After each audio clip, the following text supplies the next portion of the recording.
madaxweynaha Puntland mudane Saciid Cabdullaahi Dani oo weheliyo madaxweyne ku-xigeenka maamulkaasi Axmed Cilmi Cismaan Karaash ayaa kulan la qaatay guddiga amniga iyo guddiga u qaabilsan ka hortagga caabuqa coronavirus. guddoonka labada guddi ayaa warbixin ka siiyay madaxweynaha iyo madaxweyne ku-xigeenka waxayna ka warbixiyeen xaaladda guud ee amniga Puntland iyo sidii looga diyaar garoobi lahaa ka hortagga cudurka coronavirus ee farabadan ku haya wadamo badan oo caalamka ka mid ah.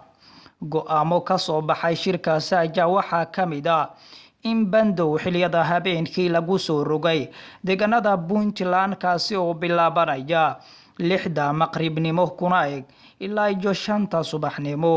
sidoo kale waxaa la amray in laga bilaabo 1 Abriil in la joojiyay basaska ka dhex shaqeynaya magaalooyinka dhexdooda iyo kuwa u kala gudbaya magaalooyinka deegaanada Puntland. sidoo kale in la xadido goobaha dadku ay isugu yimaadaan sida goobaha ciyaaraha, maqaaxidaha lagu caweeyo iyo shirarka oo ay dadku inta badan isugu yimaadaan. Salaad Maxamed, Salaad Somali, Somnews TV, Muqdisho. adeega cusub ee shirkadda Dahabshiil iyo Dahab casriyeynta hanaanka cusub ee xawilaadda Dahabshiil.